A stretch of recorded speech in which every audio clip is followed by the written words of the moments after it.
Welcome back into another episode of Hefe's Cabin. And if you haven't already, make sure you hit that subscribe button down below. But we gonna get into the Monday Night Football review episode. We got some Thursday night action coming up for you guys as well. And then in the WWE, of course, we got the Monday Night Raw review and Friday Night SmackDown. Um, I know this broadcast doesn't have much going on like the other ones do. So I'm gonna be adding some flavor to these episodes real soon. Not starting this week, but for example, we're gonna have some breaking news and stuff like that. Um, for this week, though, I will give you guys one little thing. Jackson Dart, he's getting the start over Russell Wilson this week. And if you guys went and looked at their schedule, it's not a pretty schedule coming up. They have, I think, out of their next six games, I believe four of those teams on that schedule right now have not lost thus far in these 3 weeks. So it's going to be an interesting beginning for Jackson Dart, starting with the Chargers 3-0. But we'll get into that in the next broadcast. But we're more into that in the next broadcast, but that's just one example. I will be sharing more breaking news and stuff like that with you guys on these episodes that come out on for Thursday Night Football. But let's get into this one. Monday Night Football, the Lions, they ran all over the Ravens on Monday Night Football. David Montgomery ran 12 times for 151 yards, two touchdowns, while Jahmyr Gibbs ran 22 times for 67 yards and two touchdowns of his own. Jared Goff, though, he wasn't left out of the dust as he had 202 passing yards of his own with a touchdown pass to go with that. And that TD pass went to none other than Amon-Ra St. Brown, who had seven catches for 77 yards as well in that game on their way to a 38-30 victory. Another costly fumble from Derrick Henry. That's three straight to start the season. And I had to go back and do some research on this. Derrick Henry has never done this his entire career. He's never even fumbled in the first couple games of the season, let alone three straight times. This is new territory for Derrick Henry. Last season, he fumbled a combined three times out of every single game. So something's got to change. We got to go back to the old Derrick Henry. We got to see what's going on, and hopefully he can figure that out. But with that costly fumble, like I said, the Ravens ended up losing that game. Lamar Jackson, he tried to work his own magic, tried to do everything he could do with 288 passing yards and three touchdown passes, but he just couldn't get it done. As the Lions won that fourth quarter, I'm sorry, as the Lions won the fourth quarter, 17-9. Up until that fourth quarter, the first, second, and third, each team will put up a touchdown, but that fourth quarter is when the Lions just took off, and then ultimately the Ravens would just give up. The Ravens will look to bounce back next week against Kansas City, which is another team that's not looking too productive this year either. So that'll be a very interesting matchup between those two teams that I'll get into. While the Lions, they'll look to stay red hot against the Browns next week. So we'll get into those games.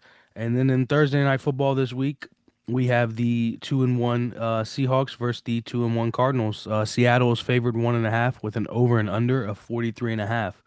After putting a whooping on the Saints, the Seahawks traveled to Arizona on Thursday Night Football to take on Kyler Murray and the Cardinals, who suffered their first loss of the season last week in the final seconds to the 49ers. Kyler owns a 2-8 record versus Seattle and a 1-3 Thursday Night Football record, while Seattle's new quarterback Sam Darnold has a 1-0 record versus Kyler Murray and the Cardinals. Last season, when he was on the Vikings, is when he was able to get that victory. Can he do it again on his new team? But Sam Darnold also has a 1-3 similar record on Thursday Night Football as well. My best bet in this matchup is Jackson again, the wide receiver off of Seattle, to go over that 84.5 receiving yards. He's done that in three straight games with 90 plus receiving yards already to start kick off this season. However, he hasn't hit this number in his career against the Arizona Cardinals thus far. So, what they say, first time for everything. I do fully expect that to go over. As far as the winner of this game is going to be, it's definitely interesting.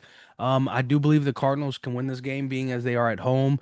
But there, I also see a way where Seattle wins this. But I'm being as a spread so low in Thursday night matchup game, not much time to prepare for one another. I'm going to go with the Cardinals to win that matchup on Thursday Night Football. That is all that I have for you guys right now as far as football is concerned in the NFL. The NBA is coming back real soon in less than a month, so we'll start getting into some NBA action.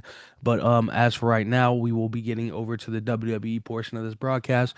So for everybody that stopped by just for the NFL, I do appreciate you guys for stopping by. Make sure you hit that subscribe button down below. I will hit you guys with some more content later on this week. But we are getting over to the WWE portion. So for all you guys that scrolled to the end of this, towards the end of this broadcast, just for this very portion, I appreciate you guys for stopping in. Again, make sure you hit that like and subscribe button down below, and let's go ahead and get right into it.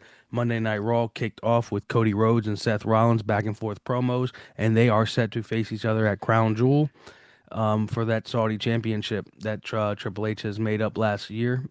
The New Day and Grayson Waller faced the War Raiders and Penta in the first match of the evening.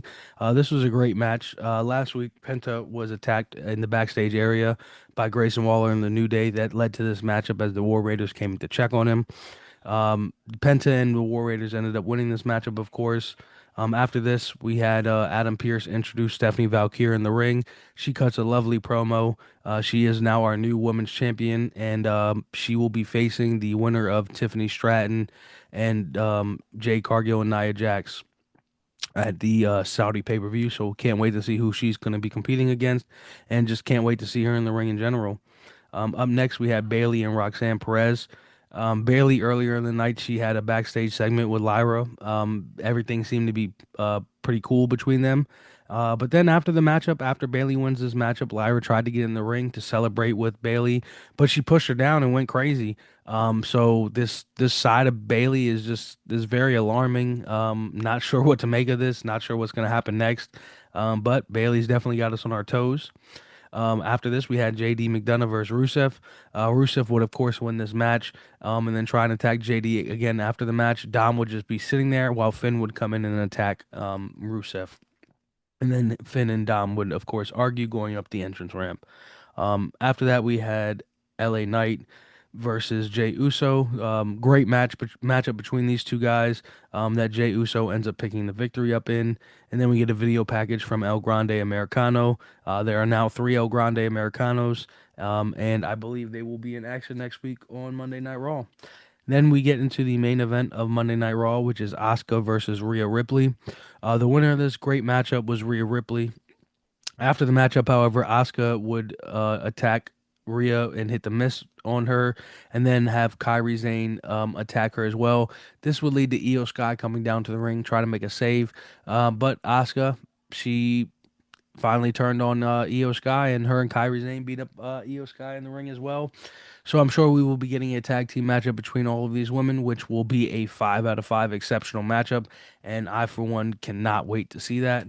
Um, Hopefully this is boosting up the tag team division as we need more from the women's tag team side. That I would love to see it. But that is all for Monday Night Raw. For SmackDown right now, we only really have the Jade Cargill, Nia Jax, and Tiffany Stratton matchup that I briefly brushed over on Monday Night Raw. That triple threat matchup is, of course, for the women's championship. The winner of that matchup will be headed to Saudi to face Stephanie Valkyrie. I'm curious to see who they have win this matchup. I'm just not sure if Jade Cargill is ready for the championship matchup. I feel like Nia Jax is inserted in this matchup so Tiffany can pick up a win on somebody not named Jade Cargill. But I could also see it going the other way around as far as Jade picking up the victory on Nia Jax. But no matter how this matchup swings, I believe whoever wins this matchup will be pinning Nia Jax or having Nia Jax submit to go on to Saudi Arabia. Uh, but we'll see what happens there. I'm not sure if WWE is fully 100% behind Jade Cargill right now, so I definitely see where there is a world where Tiffany Stratton goes on to Saudi to go after Stephanie Valkyrie. But That's, like I said, the only confirmed matchup. But what's next for Cody Rhodes and Drew McIntyre? They had a great matchup at WrestlePalooza that, of course, Cody Rhodes won. Um, there was no way, in my opinion, Drew McIntyre was going to win and go on to Saudi Arabia to face Seth Rollins. It just makes more sense for Cody Rhodes, and Cody Rhodes is obviously the bigger star. So what's next really for Drew McIntyre? We kind of do know what's next for Cody Rhodes already. And who will Sami Zayn's next open challenger be? Hopefully, we don't get any insight of who the actual challenger is before the match starts. I would love for somebody's music to just hit and some random person comes out. I miss those days where, there was a little bit of surprise. So hopefully, we do get that this week. And when will Brock Lesnar be back? It seems as though he's more geared towards the SmackDown side of things. But who knows what's next for Brock? Brock does Brock things. Brock is his own man. He did beat John Cena, so I'm sure we'll get more video packages of that, and possibly some more Aleister Black and Damian Priest as well in this episode. And hopefully we get some R-Truth, man. Love R-Truth. R-Truth is a national treasure, as everybody knows. So we'll get into the SmackDown review and, of course, the NFL this Sunday later on this week. So make sure you guys tap in and hit that subscribe button down below. And I'll see you guys next time in the cabin. Appreciate y'all for stopping by.